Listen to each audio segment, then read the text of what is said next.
नमस्कार दोस्तों, आप सब कैसे हैं? आई होप आप लोग अच्छे होंगे। आज हम लोग देखेंगे भारत का इतिहास जो वैदिक सभ्यता से रहेगा।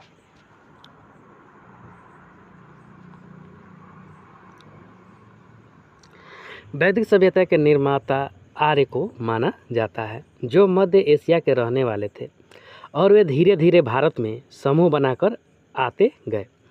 सबसे पहले आर्य लोग शब्द सैंधव प्रदेश में आकर बस गए। इनके द्वारा स्थापित सभ्यता पूरी तरह से ग्रामीण सभ्यता थी। आर्य संस्कृत बोलते थे और अपने आप को श्रेष्ठ मानते थे।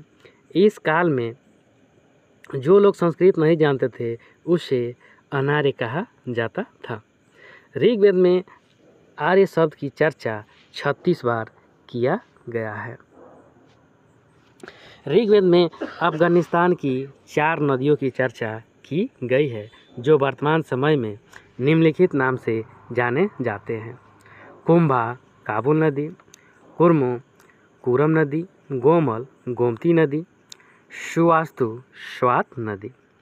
ऋग्वेद में कई प्राचीन नदी का नाम लिखा हुआ है, जिसे वर्तमान समय में कुछ अलग नाम से जाना जाता है।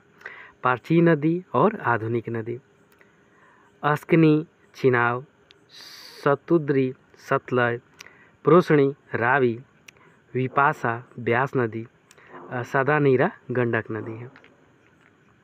नोट: ऋग्वेद के 7वें मंडल में आर्य एवं अनार्य कबीला के बीच 10 राज्य युद्ध प्रोशनी नदी के किनारे हुआ था, जिसमें आर्य विजय हुए थे। ऋग्वेद में सर्वाधिक पवित्र सरस्वती नदी को बताया गया है। ऋग्वेद में एक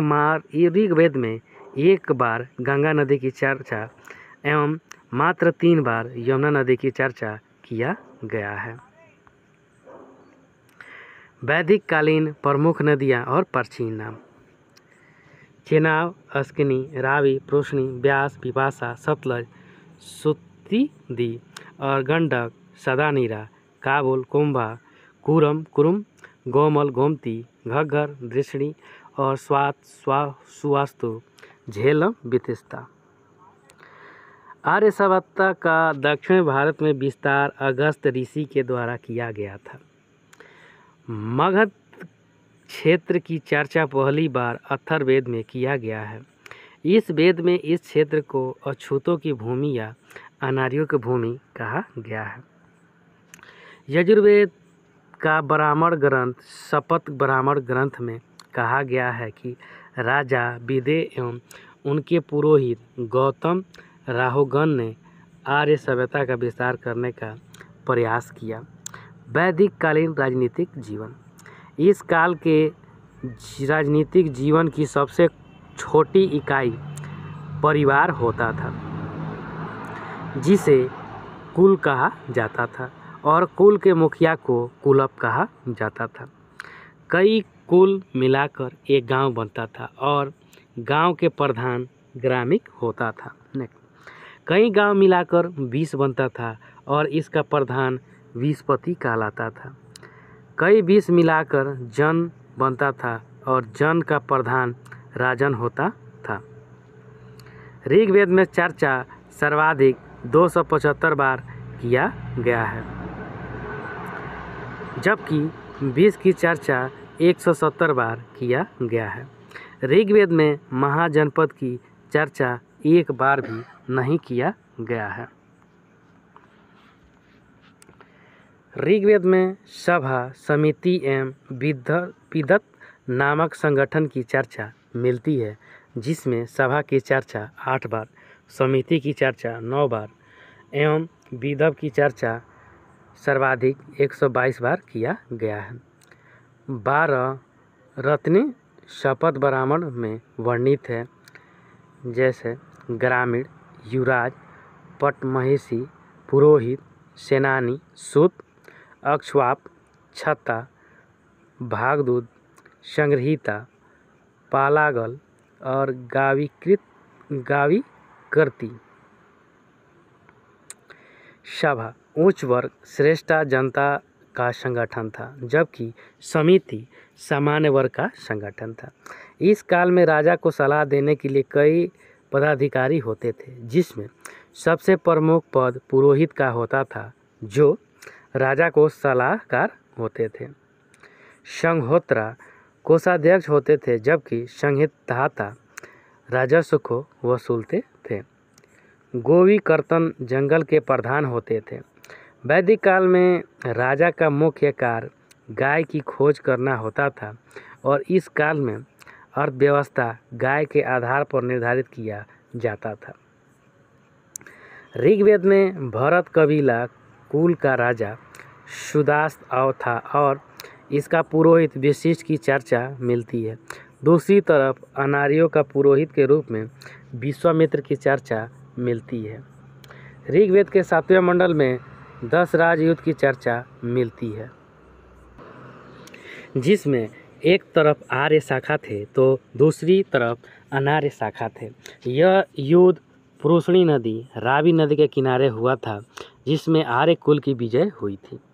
उत्तर वैदिक काल में लिखे गए अथर्ववेद में सभा एवं समिति को प्रजापति की 2 पुत्रियों के रूप में चर्चा किया गया है। वैदिक कालीन आर्थिक व्यवस्था। वैदिक कालीन सभ्यता एक ग्रामीण सभ्यता थी, अतः अर्थव्यवस्था का मुख्य आधार कृषि एवं पशुपालन था। इस काल में लोग गाय को बहुत ही महत्व देते थे। शपथ ब्राह्मण ग्रंथ में 24 बैलों से खींचने वाला हल की चर्चा के साथ साथ कृषि की विभिन्न विधियों की भी चर्चा की गई है। उत्तर वैदिक काल में लगभग 1000 ईसा पूर्व ईस्वी में लोहे की खोज हो चुकी थी, अतः कृषि के क्षेत्र में अत्यधिक परिवर्तन हुआ। लोगों की आर्थिक स्थिति धीरे धीरे मजबूत होने लगी और यही कारण है कि उत्तर वैदिक काल की समाप्ति होते होते भारत में द्वितीय नगरीकरण की सभ्यता प्रारंभ हो गई, जिसे ही महाजनपद काल कहा जाता है। नोट: भारत में लोहे की खोज सर्वप्रथम उत्तर प्रदेश के अतिरंजी खेड़ा नामक स्थान पर लगभग 1000 ईसा पूर्व ईस्वी में हुआ था। वैदिक कालीन सामाजिक व्यवस्था। इस काल में समाज पितृसत्तात्मक समाज था। समाज में जाति व्यवस्था का निर्धारण जन्म के स्थान पर न होकर कर्म के स्थान पर किया जाता था। ऋग्वेद के 9वें मंडल में कहा गया है, मैं एक कवि हूँ, मेरे पिता वैद्य हैं और मेरी माता चक्की चलाती है। अर्थात इस काल में जाति व्यवस्था कर्म के द्वारा निर्धारित किया जाता था, किंतु उत्तर वैदिक काल के अंत में जाति व्यवस्था का निर्धारण कर्म के स्थान के आधार पर जन्म ले लिया। ऋग्वेद में 10वें मंडल के पुरुष सूक्त के चतुर्वर्णों की चर्चा की गई है। चारों आश्रम का उल्लेख जाबालोपनिषद में किया गया है: ब्रह्मचर्य, गृहस्थ, वानप्रस्थ और संन्यास। ऋग्वैदिक कालीन समाज में प्रारंभ में महिलाओं की स्थिति काफ़ी अच्छी थी। उन्हें शिक्षा का अवसर दिया जाता था। बाल विवाह का प्रचलन नहीं था, किंतु विधवा विवाह का प्रचलन था। इस काल में सती प्रथा, पर्दा प्रथा, बहु विवाह का प्रचलन नहीं था। इस काल में समाज में धार्मिक व्यवस्था में धीरे धीरे कर्मकांड मजबूती से अपनी स्थिति को बनाता रहा। यजुर्वेद के विभिन्न प्रकार के यज्ञ एवं युद्ध की चर्चा की गई है, जबकि अथर्ववेद में विभिन्न प्रकार के कर्मकांड, जादू टोना इत्यादि की चर्चा की गई है। वैदिक काल के प्रारंभ में पशु बलि की चर्चा नहीं मिलती है, किंतु उत्तर वैदिक काल आते आते देवताओं को खुश करने के लिए बलि प्रथा का प्रचलन हो गया। ऋग्वैदिक काल में सबसे प्रमुख देवता इंद्र थे, जिन्हें पुरंदर यानी किला को जीतने या भेदने वाला कहा जाता था। दूसरे प्रमुख देवता अग्नि थे, जो देवता का एवं मनुष्य के बीच मध्यस्थ का काम करते थे। तीसरा प्रमुख देवता वरुण थे, जो लोगों को नैतिक कार्यों का नियंत्रण करते थे। चौथे प्रमुख देवता सोम थे, जिसे जंगल का देवता कहा जाता था। इन चारों देवताओं का महत्व उत्तर वैदिक काल में धीरे धीरे कम होने लगा और इसका स्थान प्रजापति ब्रह्मा ने ले लिया। उत्तर वैदिक काल में विभिन्न प्रकार के दर्शन, फिलॉसफी की चर्चा मिलती है, जो निम्नलिखित है: दर्शन और प्रवर्तक, सांख्य दर्शन कपिल मुनि, योग दर्शन पतंजलि, न्याय दर्शन गौतम मुनि, वैश्विक दर्शन कणाद एवं उलूक, उत्तर मीमांसा वेदांत दर्शन बदरायन, उत्तर मीमांसा जैमिनी, चार्वाक दर्शन या भौतिकीवादी चार्वाक। चार्वाक दर्शन में ऋण यानी कर्ज लेकर घी पीने की बात कही गई है। Thank you friend. अच्छा लगता है लाइक सब्सक्राइब और शेयर जरूर करें, साथ में बेल आइकन का बटन दबाना नहीं भूलें।